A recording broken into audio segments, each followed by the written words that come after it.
Deep in the woods was a tiny cottage. In that cottage lived a pretty little girl and her mother. Because the little girl was so sweet, everyone loved her.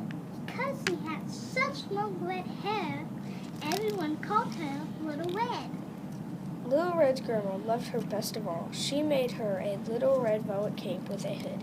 Little Red wore it every day. Soon people called her Little Red Riding Hood, even her mother. Good morning, my Little Red Riding Hood. Get up and get dressed. Grandma is ill and needs our help. What? Grandma's ill? What can I do to help her? Go to the cottage on the other side of the woods. Take this basket of fresh muffins, butter, and juice to her. Oh, and Little Red, do wear your Red Riding Hood. It's still cool outside. Of course, Mother. I'll always wear it. I love it. And Little Red, do not stop to talk to strangers and do not get off the main path. Yes, Mother. Little Red Riding Hood started down the path. It was a beautiful day, but someone else had started down the path. As Little Red Riding Hood, Mr. Wolf. Big bad Mr. Wolf. Good morning, little girl. What pretty red riding hood. What pretty red hair. How are you today? Little Red forgot what her mother had said. She stopped and spoke to the stranger. And good morning to you, Mr. Wolf. You can call me Mr. Wolf. Where are you going this cold morning? I am going to Grandma's house. She lives on the other side of the woods. She is ill. What a shame. Yes, I know. So I am bringing her a basket of fresh muffins, butter, and juice. How nice of you. But wouldn't she love some fresh flowers too? I see a lot of pretty flowers over there on the other path. Why, yes. She would love flowers. I'll go pick some.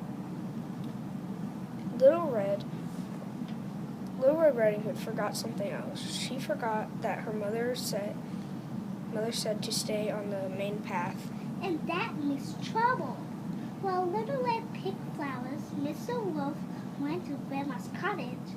He knocked on her door. Who is there? Mr. Wolf answered in a high, squeaky voice.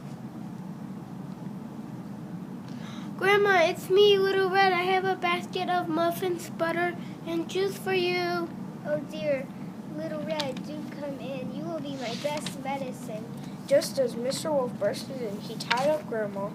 Then he started to rob her cottage, but right in the middle of stealing her silver, there was another knock at the door.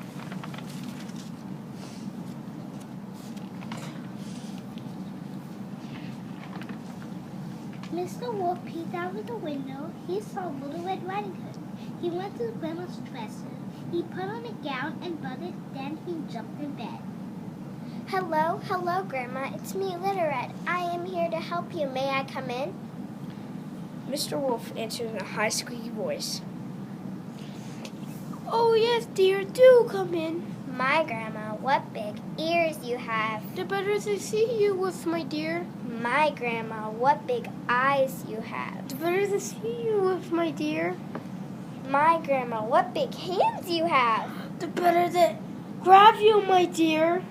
And with that, Mr. Wolf jumped out of the bed. He grabbed Little Red. He tied her up with Grandma, then went back to stealing her silver. Oh, Grandma, I am so sorry. I did not do that. I did not do what Mother said. I talked to a stranger. I left the path in the woods. I only wanted to pick flowers for you. I did not mean to hurt you. Don't worry, my dear. While Mr. Wolf was busy trying to fool you, I fooled him. So I sent Brutus to Mr. Hunter's house. He will be here soon and help us. Mr. Hunter was Grandma's neighbor.